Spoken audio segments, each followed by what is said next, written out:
नमस्कार, बहुत स्वागत है आपका। आप देख रहे हैं चाल चक्र और मैं हूं आपके साथ शैलेंद्र पांडे।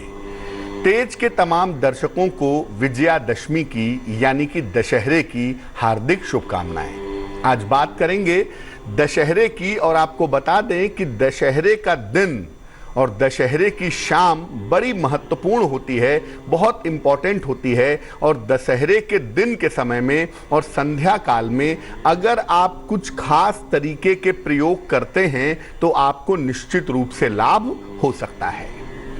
आज हम आपको बताएंगे दशहरे के दिन किए जाने वाले अचूक प्रयोगों के बारे में। चाल चक्र में आज क्या खास है, चलिए बताते हैं आपको। चाल चक्र में आज बात करेंगे विजय के पर्व के बारे में, यानी कि दशहरे के बारे में। बात करेंगे कि दशहरा मनाने का सही तरीका क्या है, सही सिस्टम क्या है, और दशहरे के 10 महा उपाय कौन से हैं जिनको करके आपको पूरी तरह से इसका फायदा, इसका लाभ मिल सकता है। तो पूरी तरह से बात करेंगे दशहरे की, दशहरे के महा उपायों की, लेकिन उसके पहले एक नजर डालते हैं आज के पंचांग पर। आज तिथि है आश्विन शुक्ल पक्ष की नवमी तिथि, इसके उपरांत दशमी। नक्षत्र है धनिष्ठा नक्षत्र। चंद्रमा मकर राशि में, इसके उपरांत कुंभ राशि में संचरण कर रहे हैं। राहु काल का समय शाम को 4:30 से तकरीबन 6 बजे तक। पश्चिम दिशा की तरफ यात्रा करने की आज मनाही है, लेकिन अगर यात्रा करना जरूरी है, मजबूरी है, तो जरा सा पान का पत्ता खाकर और भगवान का स्मरण करके यात्रा करेंगे तो मुश्किल से बचे रहेंगे। दशहरे की चर्चा करें उसके पहले आपको बताते हैं वो टेलीफोन नंबर जिस पर फोन करके आप हमारे साथ कार्यक्रम में जुड़ सकते हैं। हमारा टेलीफोन नंबर नोट कर लें। हमारा नंबर है 0120-480-7333 0120-4807-333। तो चलिए कार्यक्रम को आगे बढ़ाते हैं और सबसे पहले जानते हैं कि दशहरे का महत्व क्या है और दशहरे की मान्यता क्या है। देखिए, दशहरे के दिन ही भगवान ने रावण पर विजय प्राप्त की थी। विजय की दशमी है, इसीलिए इसको विजयादशमी भी कहते हैं। इसी दिन नवरात्रि की समाप्ति भी होती है और इसी दिन देवी की प्रतिमा का विसर्जन भी होता है। नवरात्रि समाप्त हो जाती है। जो लोग 9 दिन तक नवरात्रि मनाते हैं वो दशमी तिथि को अपने व्रत का पारायण करते हैं, और जो लोग देवी की मूर्तियों की स्थापना करते हैं वो देवी की प्रतिमा का विसर्जन भी करते हैं। विजयादशमी के दिन हमारी परंपरा कहती है कि इस दिन अस्त्र शस्त्रों की पूजा की जाती है और विजय पर्व मनाया जाता है। विजयादशमी है ना, विजय का पर्व है, तो अस्त्र शस्त्रों की पूजा करके विजय पर्व मनाया जाता है। विजयादशमी के दिन, दशहरे के दिन अगर कुछ विशेष प्रयोग किए जाएं तो अपार धन की प्राप्ति हो सकती है। अगर आपको विशेष प्रयोग पता हो और आप दशहरे के दिन, विजयादशमी के दिन कुछ खास तरीके के प्रयोग करें तो आपको बहुत सारा धन मिल सकता है। इस बार दशहरा आज यानी 25 अक्टूबर को मनाया जा रहा है। सुबह ही नवमी समाप्त हो चुकी है, तो उदया तिथि के हिसाब से जिनको नवमी का हवन वगैरह करना है वो दिन में कर लें, लेकिन वास्तव में दशहरे का जो पर्व है वो सुबह से ही शुरू हो जाएगा और संध्या काल को रावण के पुतले का दहन होगा। अब आपको बताते हैं कि आज के दिन यानी दशहरे के दिन किसकी पूजा करनी चाहिए और किसकी पूजा करने से किस तरह के लाभ मिलेंगे, किस तरह का फायदा होगा। दशहरे के दिन महिषासुर मर्दिनी मां दुर्गा की पूजा होगी और भगवान राम की पूजा होगी। महिषासुर मर्दिनी मां दुर्गा की पूजा इसलिए होगी क्योंकि नवरात्रि का समापन हो रहा है, और भगवान राम की पूजा इसलिए होगी क्योंकि भगवान राम ने रावण का वध किया था इस दिन। अगर आप ऐसा करते हैं तो इससे संपूर्ण बाधाओं का नाश होगा और भगवान राम की पूजा जो आज के दिन करेगा, भगवान राम का स्मरण करेगा, उनकी स्तुति करेगा, उसको जीवन में विजय की प्राप्ति अवश्य होगी। आज अस्त्र शस्त्र की पूजा करनी चाहिए, क्योंकि ऐसा माना जाता है कि अगर आप अस्त्र शस्त्र की आज के दिन पूजा करेंगे तो उस अस्त्र शस्त्र से किसी को भी किसी भी तरीके का नुकसान नहीं होगा। दशहरे के दिन माता दुर्गा की पूजा करके आप किसी भी नए कार्य की शुरुआत कर सकते हैं। वैसे देखिए, चातुर्मास है, चातुर्मास में नया कार्य करना मना होता है, लेकिन दशहरे के दिन अगर आप चाहें नए कार्य की शुरुआत करना तो माँ दुर्गा की पूजा करके, भगवती की पूजा करके आप नए कार्य की शुरुआत कर सकते हैं।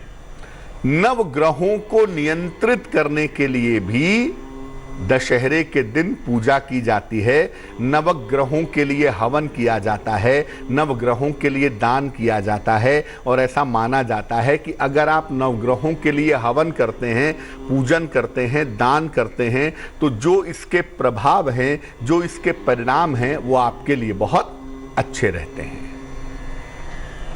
अब नवरात्रि का समापन भी आज हो रहा है, तो नवरात्रि की पूजा का समापन कैसे करेंगे पहली बात, और आज के दिन दशहरा कैसे मनाएंगे। देखिए, आज दोपहर के बाद तकरीबन 12 बजे के बाद पहले देवी की पूजा करें, माता दुर्गा की। इसके बाद श्री राम की पूजा करें। देवी और श्री राम के मंत्रों का जप करें। जैसे देवी का मंत्र है ऐं ह्रीं क्लीं चामुंडाय विच्चे, ओम राम रामाय नमः, भगवान राम का मंत्र है, या राम का नाम भी एक मंत्र है, राम नाम का जप करें। देवी और श्री राम के मंत्रों का जप करिए। अगर आपने कलश की स्थापना की थी नवरात्रि में तो कलश के ऊपर से नारियल हटा दीजिए, इसको तोड़ करके प्रसाद के रूप में ग्रहण करिए। कलश का जो जल है वो पूरे घर में छिड़क दीजिएगा ताकि घर की जो निगेटिव एनर्जी है वो दूर हो जाए। और जिस स्थान पे आपने कलश की स्थापना की थी, घट स्थापन किया था, उस स्थान पर एक घी का दीपक जला दें। जो दीपक रात भर जलता रहे तो बहुत ही अच्छा होगा।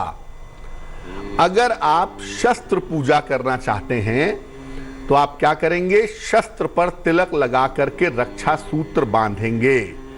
शस्त्र जो है वो माता दुर्गा को समर्पित करेंगे, उस पर तिलक लगाएंगे, उस पर रक्षा सूत्र बांधेंगे और इसके बाद माता से प्रार्थना करेंगे कि शस्त्र से किसी को नुकसान ना पहुंचे। अब बताते हैं आपको दशहरे के 10 महाउपाय, जिन महाउपायों को करने से आपके जीवन की बहुत सारी मुश्किलें दूर हो जाएंगी। पहला उपाय, देवी को जो नारियल आपने अर्पित किया था नवरात्रि में, उसे पटक करके एक बार में तोड़ दीजिए और इसे प्रसाद के रूप में ग्रहण कीजिए। ये करने से आरोग्य का और स्वास्थ्य का वरदान मिलेगा। जो कोई इस प्रसाद को ग्रहण करेगा उसका स्वास्थ्य पक्ष अच्छा होता चला जाएगा। देवी को जो लाल चुनरी अर्पित की थी उसमें सिक्के बांध दीजिए, 2, 4 रुपए, 5 रुपए के सिक्के, और बांध करके इसको अपने पूजा स्थान पर रख दीजिए। पूजा स्थान पर एक घी का दीपक रात भर आपको जलाना है जिस स्थान पर आपने कलश रखा था। दशहरे के दिन घर के मुख्य द्वार पर एक शमी का पौधा जरूर लगाना चाहिए।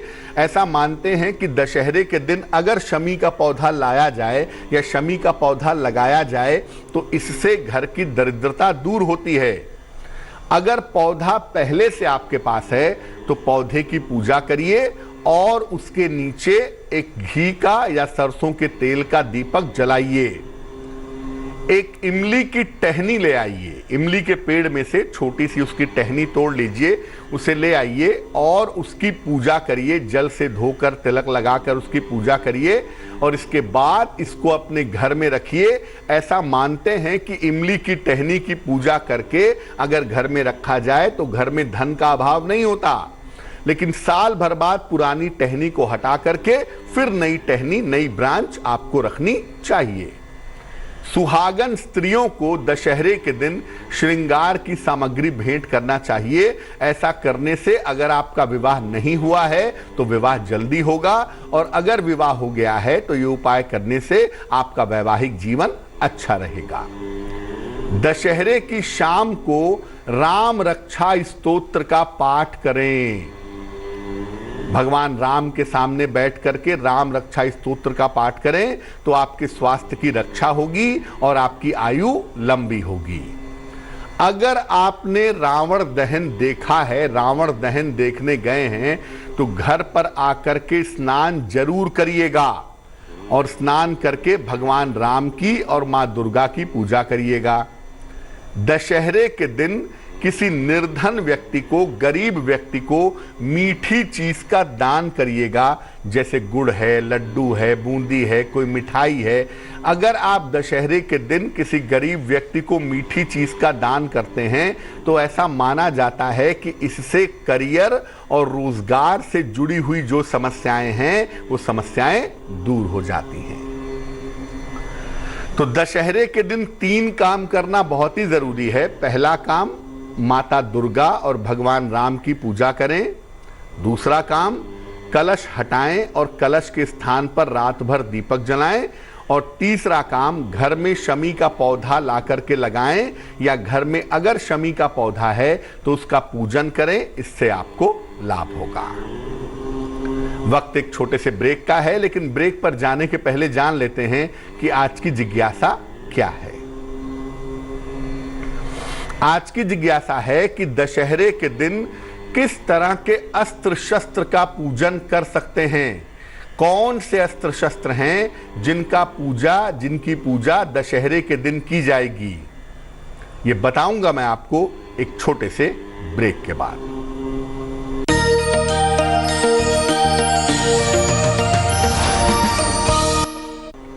स्वागत है आपका ब्रेक के बाद। ब्रेक पर जाने के पहले हम आपको दशहरे के अद्भुत उपायों के बारे में बता रहे थे। इस बीच एक दर्शक जुड़ गए हैं, अलीगढ़ से हैं हमारे साथ, उनसे बात करते हैं। बताइए। पंडित प्रणाम। नमस्कार, बताइए। पंडित जी, मैं ये कह रहा हूँ, मैंने कि मेरा जन्म 2 तारीख महीना 8 1987 को हुआ है। किस महीने में? 2 महीना 8 महीना 8 87। हाँ। समय बताइए। पंडित रात के 9 बजे। कहाँ पे जन्म हुआ है? पंडित अलीगढ़ में हुआ है। पूछिए, क्या सवाल है? पंडित जी, मेरी शादी नहीं हो रही है, तो हो पाएगी नहीं हो पाएगी? और पंडित व्यापार की पूछ रहा था, लेकिन व्यापार चलता नहीं है, कैसा रहेगा कैरियर? कुंडली जो आपकी है ये कुंभ लग्न की है और आपकी राशि बनती है तुला राशि। आपके विवाह में थोड़े विलंब की संभावना तो दिखती है, लेकिन बड़ा अच्छा है कि पहले शादी नहीं हुई। कुंभ लग्न वालों को थोड़ी देर में ही शादी करनी चाहिए, वो ज़्यादा अच्छा रहता है। और जहाँ तक आपके विवाह का प्रश्न है, ज्योतिष के हिसाब से 2021 का अच्छा समय है, उस समय आपकी शादी हो जाएगी। संभवतः मई से लेकर दिसंबर के बीच में आपकी शादी होने की संभावना बन रही है। दूसरी बात यह है कि आपके धन स्थान में राहु बैठा है और बृहस्पति के बड़ा निकट बैठा है, तो पैसे रुपए आते तो हैं लेकिन पैसे रुपए बचते नहीं। दूसरा, आपको पैसे का मैनेजमेंट भी नहीं आता है। तो व्यापार तो वैसे आपका ठीक हो जाएगा, लेकिन आपको पैसे के मैनेजमेंट के बारे में विचार करना होगा। पैसे का मैनेजमेंट जितना ठीक रखेंगे उतना ही ज़्यादा आपके लिए बेहतर होगा। 2 उपाय करिए। एक ओपल बनवा के पहनिए, 10-12 रत्ती का ओपल, चांदी की अंगूठी में, दाहिने हाथ की तर्जनी उंगली में। शुक्रवार की शाम को एक ओपल बनवा के पहन लें और सुबह शाम दोनों समय नमः शिवाय का 108 बार जप करें तो आपके लिए बहुत अच्छा रहेगा। वक्त एक और छोटे से ब्रेक का हो गया है और ब्रेक के बाद आपकी राशियों का हाल, आपके सवाल और बात करेंगे जिज्ञासा की।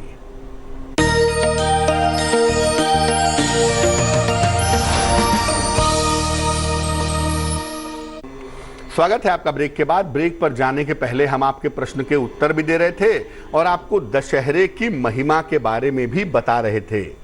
अब हम बात करेंगे आपके राशियों की, आपके सवाल का जवाब भी देंगे, लेकिन उसके पहले स्वस्थ रहने के सरल उपाय निरोगी भव। अगर बार बार आपके मुंह में छाले हो जाते हों तो रोज सवेरे 1 चम्मच शहद लीजिए और साथ में गुनगुना पानी पीजिए। अगर नित्य प्रातः आप ऐसा करते हैं तो आपके मुंह में जो छाले हो गए हैं उन छालों की समस्या दूर हो जाएगी। चलिए राशियों के सिलसिले की शुरुआत करते हैं और सबसे पहले जानते हैं मेष राशि।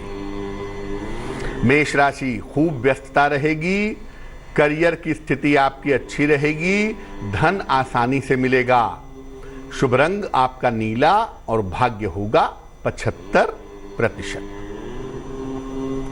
वृष राशि, नौकरी में बड़ा अवसर मिलेगा, स्वास्थ्य की स्थिति में सुधार होगा, पुराना फंसा हुआ धन मिल सकता है। शुभ रंग आसमानी और भाग्य होगा 80%। मिथुन राशि, स्वास्थ्य का ध्यान रखें, नौकरी में तनाव हो सकता है, हालांकि परिवार का सहयोग आपके साथ बना रहेगा। शुभ रंग आपका सुनहरा और भाग्य होगा 65%। कर्क राशि, जीवन में नई शुरुआत का समय है, जीवन साथी का सहयोग मिलेगा, लेकिन आज के दिन चोट चपेट से बचाव करिएगा। शुभ रंग आपका लाल और भाग्य होगा 65%। सिंह राशि, दौड़ भाग आपकी बढ़ी रहेगी, परिवार में आपके व्यस्तता रहेगी, कर्ज की समस्याओं से राहत मिलेगी। शुभ रंग आपका क्रीम और भाग्य होगा 70%। कन्या राशि, मानसिक चिंताएं समाप्त होंगी, कोई महत्वपूर्ण काम आपका बन जाएगा, स्थान परिवर्तन की संभावना बन रही है। शुभ रंग आपका धानी और भाग्य होगा 75%। तुला राशि, तमाम दायित्वों को निभाना पड़ेगा, स्वास्थ्य का ध्यान बनाए रखें, करियर में नया अवसर मिल सकता है। शुभ रंग आपका सफेद और भाग्य होगा 65%। वृश्चिक राशि, परिवार में व्यस्तता रहेगी, नौकरी में कुछ बदलाव होगा, धन खर्च से परेशानी होगी। शुभ रंग आपका गुलाबी और भाग्य होगा 70%। धनु राशि, करियर में स्थिरता रहेगी, मानसिक चिंताएं कम होंगी, आर्थिक लाभ होगा। शुभ रंग आपका हरा और भाग्य होगा 80%। मकर राशि, करियर में सफलता के योग हैं, आर्थिक लाभ की संभावना बनती है, संतान की उन्नति होगी। शुभ रंग सिल्वर और भाग्य होगा 90%। कुंभ राशि, अनावश्यक तनाव से बचाव करें, स्वास्थ्य रखें, शाम तक कोई शुभ सूचना प्राप्त होगी।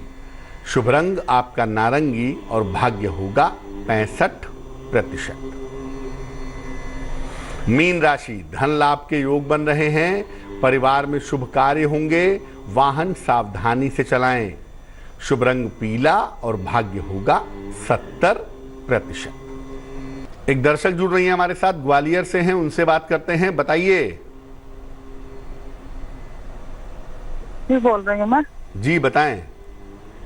जी पंडित जी, जमीन लेकर मकान बनाना चाहते हैं और वो खरीद के बनाना चाहते हैं, तो कब खरीदे और पंडित जी पहली नींव कब रखें उसकी? डेट ऑफ बर्थ बोलिए। लोन बन जाए, लोन मिल जाएगा पंडित जी 30 जुलाई 1969।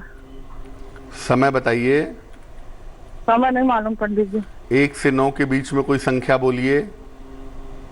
6 पंडित जी। देखिए, बिल्कुल आप जमीन खरीद सकती हैं। इस समय की जो प्रश्न कुंडली है वो बहुत स्पष्ट कहती है, जो अंक आप बताती हैं वो भी बहुत स्पष्ट कहती है कि आपको बिल्कुल जमीन मिल जाएगी, और जमीन लेने की जो संभावना बनती है वो तकरीबन जनवरी, फरवरी, मार्च के आसपास बन पा रही है। अगर जमीन के लिए लोन लेना चाहती हैं, अभी कोशिश करिए, लोन आपको सैंक्शन हो जाएगा। अगले साल आपको जमीन भी मिलेगी और अगले साल आप बनवाना भी शुरू कर देंगी, उसमें कहीं कोई दिक्कत नहीं है। सिर्फ मंगल को मजबूत करने की आवश्यकता है, और उसके लिए आप मंगल का एक मंत्र है, ओम अंग अंगारकाय नमः, ओम अंग अंगारकाय नमः।